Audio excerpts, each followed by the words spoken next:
Si Joshua, isa ako sa mga kabataang nagnanais at naghahangad ng pisikal na atensyon ng mga magulang. Bata pa lang ako, iniwan na ako ng aking ina. Ang aking ama naman ay kailangan makipagsapalaran sa ibang bansa para maitaguyod ako sa hirap. Maaga ako natutong tumayo sa sarili kong mga paa. Naibibigay nga ng aking mga magulang ang aking lahat ng luho, pero yung pagkauhaw ko sa atensyon at pagmamahal, yun naman ang di ko makuha. Pero wala wala naman akong magagawa. Ito ang aking kapalaran, kaya samahan nyo na lang akong laruin ito.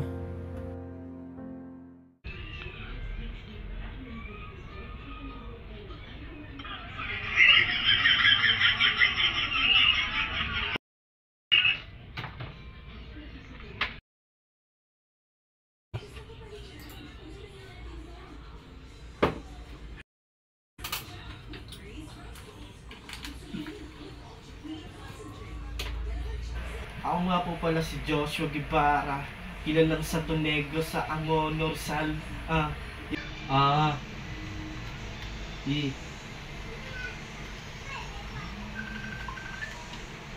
Si Daddy. Hello pa, napatawag ka ata. Nakuha mo na ba yung pinadala ko sa'yo? Oo pa, quality okay naman. Allowance mo yan ha. Opa, salamat. Mag-aaral ka na mabuti. Bogi ko naman.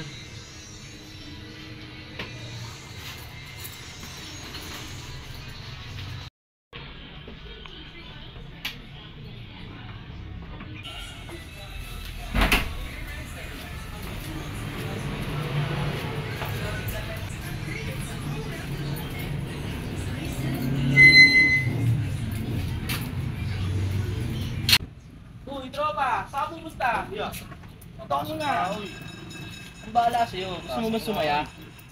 Sumama ka sa akin. Ang bahala sa'yo. Balita ko, nagpadala daddy mo ah.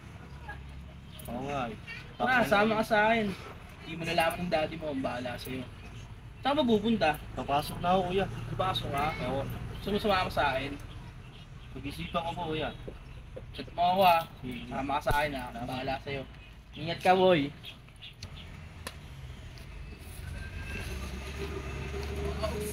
Buka. Tropa. Basta, tropa. Ngayon ah. Kuya, taas ng video. Panigurado, matutuwa daddy ko nito. Celebration na natin yan. Kuya, tingnan mo naman. Tanda ko pa ba yung sinabi ko sa'yo kanina? Oo kuya, bago ako pumasok. Ano, tara gawin na natin. Kuya, baka kasi mahalo ng papa ko eh. Hindi yan, ang bahala sa'yo. Tama ka sa amin. Nagwala. Baka masama yan. Baka masama yung Hindi bisyo. yan. Ang bahala sa'yo, hindi mo nalaman na nanay mo. Sana nga eh. Dala niya na. Sama ka lang, matakot ang gagawin mo.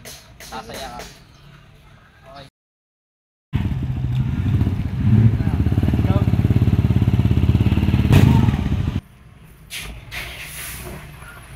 Tol.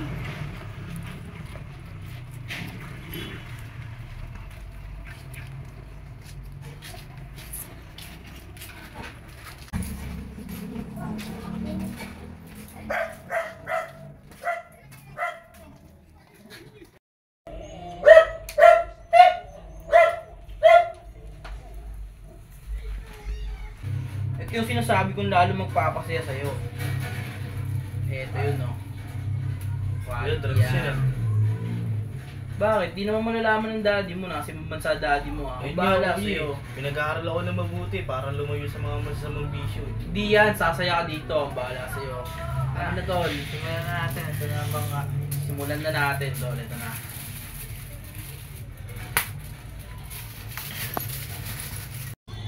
Game tol, simulan na natin to.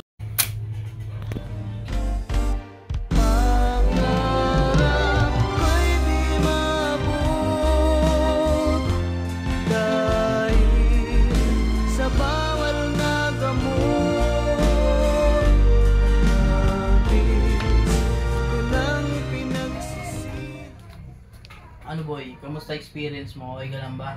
Okay lang boss, ganun pala yung experience niyan boss. Gusto mo bang kumita ka ng pera? Pag-iisipan ko boss. One time lang to, papaldo tayo, hindi ka sa daddy mo. Ako ang bahala sa'yo. Sige boss, pag-iisipan ko.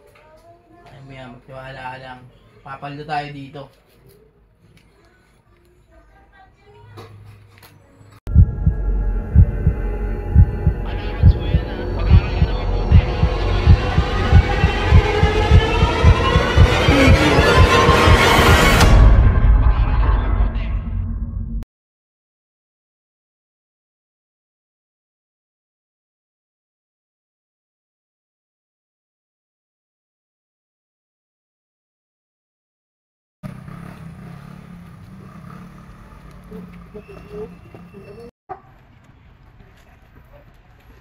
Boss, gusto mo nang sapatos ko. Yun nga. Quality yan, Ba't boss. nagbebenta ka ng sapatos? Di ba yung tatay mo nasa ibang bansa? Quality yan. Ba't nagbebenta ka ng sapatos? Kakasama mo kasi kalatabahan eh. Hindi, Mga boss. ito. Madala lang, boss. Sarap eh. Magkano mo ito ibibenta? Wala ka na, boss. Wala na ako. Galing na ako to ah. Hindi, boss. Ba't ganyan yung itsura mo? Tanginan, tinong-tinong mo eh. Oh, daling ko na sa inyo yung bayad. Hindi, boss. Ay, daling ko na lang. Thank you ah.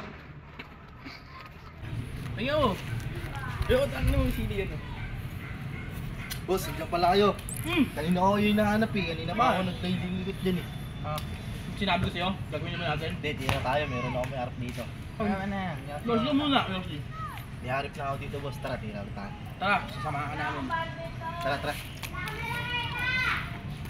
Boss, quality yan ah.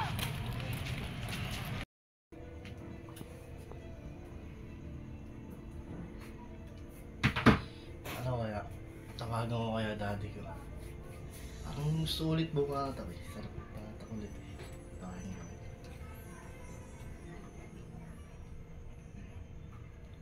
Hello, daddy. Hello. Magandang umaga pala sa'yo, daddy. Saan na, anak? Ano naman po? Daddy, may sasabihin nga po pala ako sa'yo. Ano yan? Business po to eh. Nakapadala ko lang sa'yo ah. Oo nga po eh. Pero magtatayo po ako ng business. Business na naman yan. Po. Clothing brand. Kailangan kong gawin.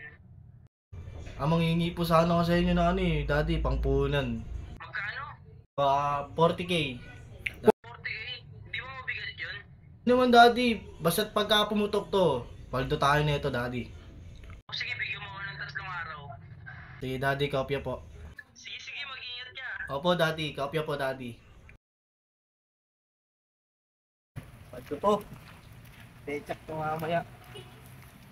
Boss, sakto, ito, diyan ka na pala. Ano?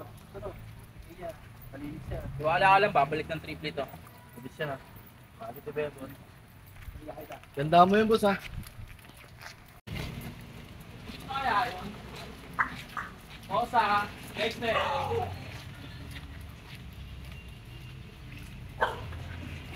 Next na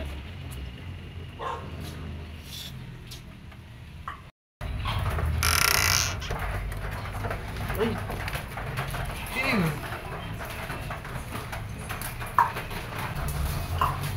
Tol, dala ko na yung 40k. Tropa, ganita. Ito na yung 40k. Asahan kita. Sige, tol. Dadating ka, maaga. Thank you. Ayun, wala pa rin yung sila. Ilang araw na yun ah.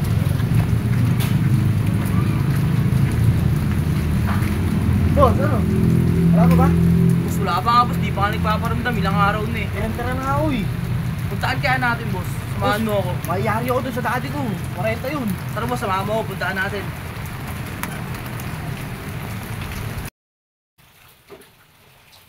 Dexter! Dexter, napakagago mo. Nasaan ka na? Hindi may-ari ng pera. Hinahanap ko. Dexter! Sabi natin na yun? Oo, tol. Dito yun. Dexter! Oh, sino yun?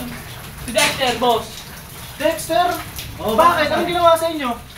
Boss, may kaso sa amin. Anong ginawa? Pera, nawawala. Tahan na, listahan pa rin ako nun eh. Alam ko saan matatagpuan yun.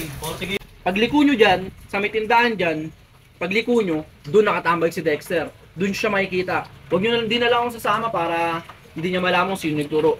Ingat kayo ha. Tara, bilsin natin, para mabutan natin. Boss, napatak na rin ako. Ito, ako. Okay, boss. Sige boss, batak na ako. Boss, ikaw na gumamit oh. Tama na, bigyan mo na. Naghahagi pala din eh. Pumasok ng gangsta sa edad ko 14 years old. Tinigap ko 30 second after my timeline boy. Halos sumabog yan siya. Gago ka, Dexter! Kasi ako tagay ko. Gago ka, Dexter! Instato mo ako! Tol, ba't mo pinutok? Patay ang isang lalaki matapos barilin sa ulo sa Quezon City.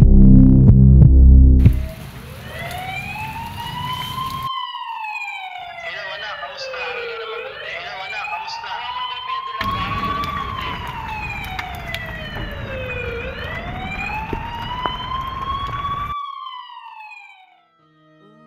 Minsan, di mo naman talaga kailangan ng material na bagay eh. Konting oras at atensyon lang galing sa mga mahal mo. Iba pa din talaga pag nagabayan ka sa personal. Minsan mas okay pang walang mag-aarang bahay at mga damit. Basta makakain lang ng 3 beses sa isang araw, okay na yun. Yung tipong masaya lang kayo, wala kayong ibang iniisip at magkakasama kayong kumakain sa pagkainan.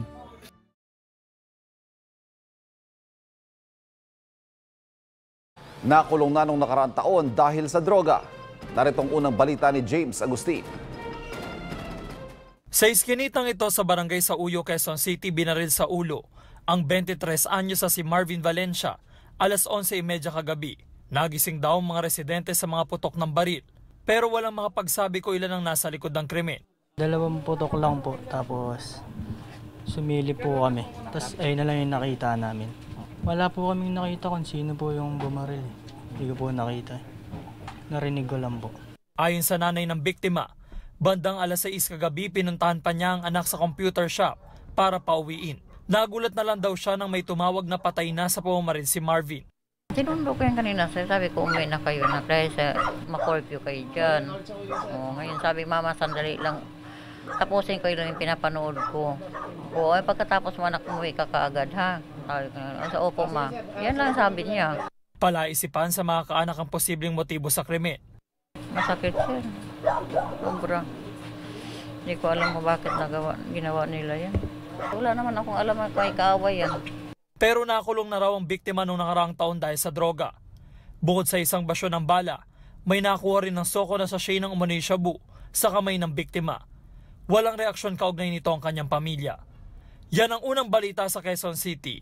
James Agustin, Buong Puso para sa Pilipino.